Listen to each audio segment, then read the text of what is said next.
नौशेरो फिरोज वेझो कारा इल्ज़ाम हेठ जोड़े ते हमलो कयो वियो आहे। जाबदारनि नौजवान फारूक ऐं रूमाना सोलंकीअ खे कपे ज़ख़्मी करे छडि॒यो आहे, जिन खे गणती जोगी हालत में अस्पताल मुंतकिल कयो वियो आहे। इलाक़े में चोबोल आहिनि त नौजवान ऐं नारीअ खे कारा इल्ज़ाम हेठ गलो कपे ज़ख़्मी कयो वियो आहे। नौजवान ऐं नारी जी हालत गणती जोगी हुजण सबब खेनि अस्पताल मुंतकिल कयो वियो आहे। अवांखे अहम ख़बर ॾियूं पिया। नौशेरो फिरोज वेझो कारा इल्ज़ाम हेठ जोड़े ते हमलो कयो वियो आहे। जाबदार नौजवान फारूक ऐं रूमाना सोलंकी खे कपे ज़ख़्मी करे वियो आहे, जिन खे गणती जोगी हालत में अस्पताल मुंतकिल कयो वियो आहे। इलाक़े में चोबोल आहिनि त नौजवान ऐं नारीअ खे कारा इल्ज़ाम हेठ गलो कपे ज़ख़्मी कयो वियो आहे। नौजवान ऐं नारी जी हालत गणती जोगी हुजण सबब खेनि अस्पताल मुंतकिल कयो वियो आहे। नाज़रीन, अवांखे अहम ख़बर ॾियूं पिया। नौशेरो फिरोज वेझो कारा इल्ज़ाम हेठ जोड़े ते हमलो कयो वियो आहे।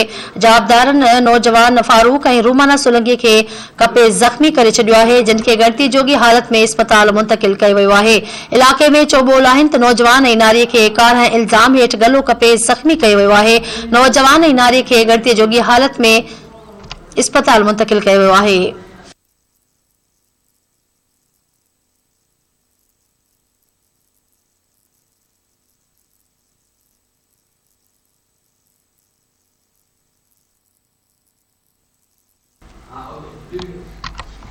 नाज़रीन, अवांखे अहम ख़बर ॾियूं पिया। कारा इल्ज़ाम हेठ जोड़े ते हमलो कयो वियो आहे।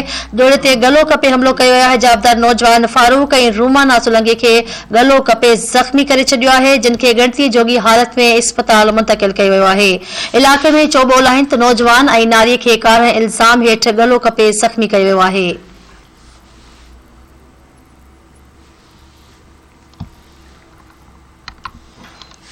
अवांखे अहम ख़बर ॾियूं पिया। नौशेरो वेझो कारा इल्ज़ाम हेठ जोड़े ते हमलो कयो आहे। जाबदार नौजवान फारूक ऐं रूमाना सोलंकी खे गलो कपे ज़ख़्मी करे छडि॒यो आहे, जिन खे गणती जोगी हालत में अस्पताल मुंतकिल कयो वियो आहे। इलाक़े में चोबोल आहिनि त नौजवान ऐं नारीअ खे कारा इल्ज़ाम हेठ गलो कपे ज़ख़्मी कयो वियो आहे। नौजवान ऐं नारी जी हालत गणती जोगी हुजण करे खेनि अस्पताल मुंतकिल कयो वियो आहे।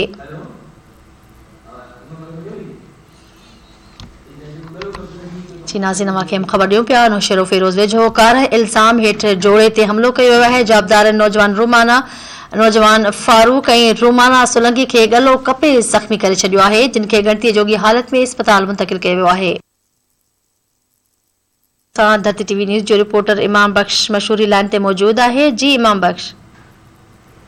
जी बिल्कुल, कलोड़ा स्टेशन वेझो जोड़े जो गलियल मिलियो आहे। फारूक ऐं रूमाना सोलंकी ज़ख़्मी हालत में पहिरियां अस्पताल मुंतकिल कया विया। ज़ख़्मियुनि जी हालत गणती जोगी हुजण सबब नवाबशाह रेफर कयो वियो आहे। जोड़े जो कारोबारी ते इल्ज़ाम हणी ऐं क़त्ल कयो वियो आहे। जॾहिं पुलिस जो चवणु आहे त पीउ ऐं चाचे जोड़े खे एतिरा जोगी हालत में ॾिसी संदसि गलो कपियो आहे। जॾहिं त हिन में जेके आहिनि जवाबदार आहिनि उहे चाहे वारदात तां फ़िलहाल फरार थी विया आहिनि ऐं अञा ताईं को एक्शन न थी सघियो आहे। जी ठीकु आहे इमाम बख्श, वॾी महिरबानी तफ़सीलनि बाबति आगाह करण जे लाइ।